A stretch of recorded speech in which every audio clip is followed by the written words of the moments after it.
This message is a broadcast from the Civil Defense Network. Due to the recent outbreak of the unidentified virus, the government has declared a state of emergency and has raised the danger level to DEFCON 6. The authorities are warning all civilians to take defensive action to protect themselves. Military forces are converging to establish quarantines in the infected areas and will restore martial law within the next 72 hours. In the meantime, all civilian personnel should adhere to the following instructions. Number 1.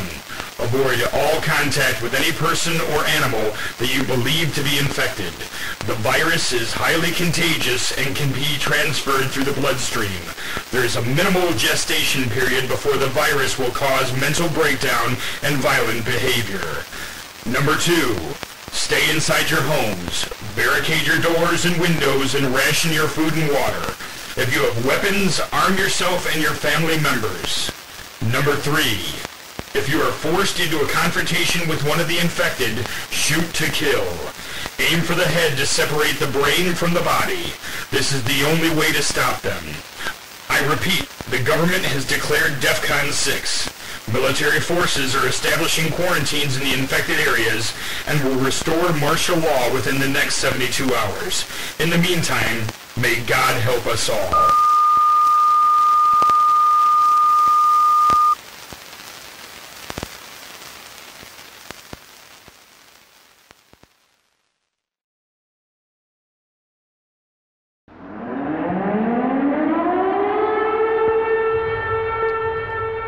Reports are filtering in from all across the nation.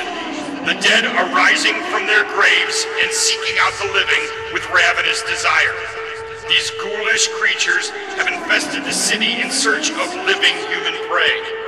The quarantines have been breached, and the military has been overrun by swarming masses of the living dead. It's as if the gates of hell have opened.